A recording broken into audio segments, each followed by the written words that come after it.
الصدور یعنی بنفس الصدور، گویا کہ ذات سے مراد وہ نفس ہے، جو نفوس ہے، انسانوں کے جو نفوس ہیں وہ مراد ہیں، تو گویا کہ عربی زبان میں ایک نفس کے لیے ذات استعمال ہوتا ہے۔ اب دیکھیے ابن تیمیہ رحمہ اللہ نے آخر میں ایک بات یہ بھی لکھی ہے کہ عربی زبان میں عام اہل عرب کے ہاں ذات کہہ کر کے ایک انسان کو کبھی مراد نہیں لیا جاتا ہے، اس لیے کہ ذو مذکر کے لیے اور ذات مؤنث کے لیے، ذات یعنی صاحبہ کے معنی میں، جیسے ہم بولتے ہیں صاحب، اس کی مؤنث ہوتی ہے صاحبہ۔ تو ابن تیمیہ رحمہ اللہ نے کہا کہ کچھ متکلمین، کچھ اہل علم ایسے ہیں جنہوں نے اللہ رب العالمین کے لیے ذات کہنے کو غلط قرار دیا۔ وہ ابن حجر رحمہ اللہ نے بھی فتح الباری میں ذکر کیا ہے، ابن برہان ایک نام ہے اور ابن دہیان ایک نام ہے، یہ دونوں کون صاحب ابو الفتح ابن برہان وغیرہ میں نے کافی ڈھونڈا، مجھے ان کے بارے میں زیادہ معلومات نہیں مل سکی، واللہ عالم بہت ممکن ہے کہ یہ حضرات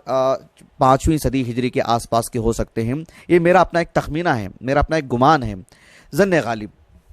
تو یہ جو ہے یعنی ان دو حضرات کے نام لکھے گئے ہیں کہ اللہ سبحانہ و تعالیٰ کے لیے ذات نہیں کہنا چاہیے۔ ان کی وجہ یہ ہے کہ جیسے کہ ابن حجر نے بھی فتح الباری میں لکھا ہے رحمہ اللہ کہ اللہ سبحانہ و تعالیٰ کے لیے ذات کہنا دراصل یہ ان لوگوں کی جہالت ہے، اتنا سخت لفظ انہوں نے استعمال کیا کہ ھذا یدل علی جہلہم، یہ ان کی جہل پہ دلالت کرنے والی چیز ہے، اللہ کے لیے ذات نہیں کہنا چاہیے۔ انہوں نے کیوں کہا ایسے؟ انہوں نے اس بات کا فرق نہیں کیا کہ ایک عربی زبان ہے جو اللہ کے رسول کے آنے سے پہلے بھی عربی زبان تھی، لیکن جب اسلام آیا تو اسی عربی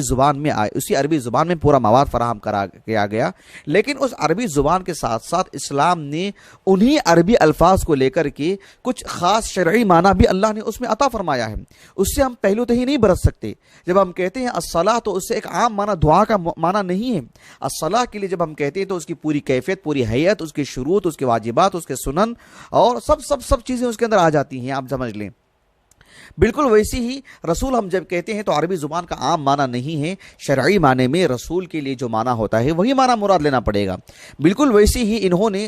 لغوی اعتبار سے خیال رکھا کہ عربی زبان میں ذات ہم کسی کے لیے نہیں کہتے، ذات تو جو ہے مؤنث کے لیے استعمال ہوتا ہے مضاف بن کر کے، وہ اللہ کے لیے کیسے استعمال کرتے ہیں؟ ابن برہان نے ایک بات کہی جو اپنے آپ میں بڑی اچھی بات ہے، لیکن جو نصوص سے تو ہٹ کر کے بات ہے، لیکن عربی زبان کا خیال رکھا جائے تو بات بڑی اچھی ہے۔ انہوں نے تو یہ کہا تھا کہ اللہ سبحانہ و تعالیٰ کے لیے ذات نہیں کہنا چاہیے، کیونکہ یہ ذو کی تانیث ہے، اللہ کے لیے کیسے آپ ذات کہیں گے، مؤنث کیسے استعمال کریں گے؟ انہوں نے کہا کہ اللہ سبحانہ و تعالیٰ اعلم العالمین ہے،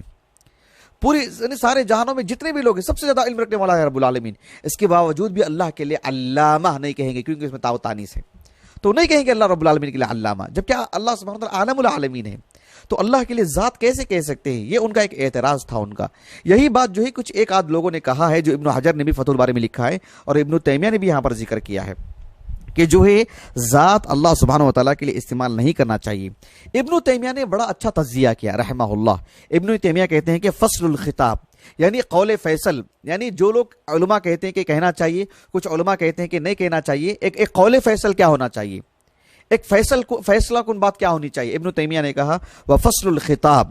اس سلسلے میں فیصلہ کن بات یہ ہے کہ انہا لیست من العربی العربہ، یہ خاص ٹھوس جو بالکل ڈھیٹ جو عربی ہے، اصل جو عربی زبان ہے، اس عربی زبان میں تو ذات ایک کوئی ایسا نہیں ہے جو ایک انسان پر دلالت کرے یا اللہ کی ذات پر دلالت کرے، ایسا مستعمل نہیں ہے، بل من المولدہ، یہ تو مولد لفظ ہے، یعنی اس کو تو مستقل ایک جامہ پہنایا گیا ہے، اسے ایک معنی دیا گیا ہے، اصطلاحی طور پر یہ اللہ کے لیے ذات جو ہے لیا گیا ہے، ورنہ آپ عام عربی زبان کی معاجم کو رکھ کر یا ان کے درمیان جا کر کے معلوم کرنا چاہیں کہ ذات بھی اللہ کے لیے کہا جاتا ہے تو ایسا تو نہیں ہے، لیکن یہ مولد کلمہ ہے۔ یہ کہا کہ بل من المولدہ کا لفظ الموجود، اللہ تعالیٰ کے لیے قرآن مجید میں احادیث مبارکہ میں موجود لفظ نہیں ہے نا، اللہ نے کہا ہو کہ جو ہے هو اللہ الخالق البارئ المصور، اسی طرح سے هو الموجود اللہ نے کہا نہیں کہا، لیکن پوری کائنات اس بات پر دلالت کرتی ہے کہ اللہ کا وجود ہے، کہ اللہ موجود ہے، تو اللہ سبحانہ و تعالیٰ جیسے موجود ہے، ہم جو ایک جو نتیجے میں جو آئے ہیں اسی اعتبار سے اللہ کے لیے ہم ذات، گویا کہ ابن تیمیہ رحمہ اللہ فرما رہے ہیں کہ وَلَفْظُ الْمَاهِيَّةِ وَالْكَيْفِيَّةِ وَنَحْوِ ذَلِكَ فَهَذَا اللَّفْظُ يَقْتَضِي وُجُودَ صِفَاتٍ تُضَافُ الذَّاتُ إِلَيْهَا فَيُقَالُ ذَاتُ عِلْمٍ وَذَاتُ قُدْرَةٍ وَذَاتُ كَلَامٍ وَالْمَعْنَى كَذَلِكَ۔ ابن تیمیہ رحمہ اللہ نے یہ بات جو ہے بڑے عمدگی کے ساتھ لکھا ہے آپ نے ماشاءاللہ. ابن حجر نے بھی یہی بات لکھی ہے رحمہ اللہ فتح الباری میں کہ اللہ سبحانہ و تعالیٰ کے لیے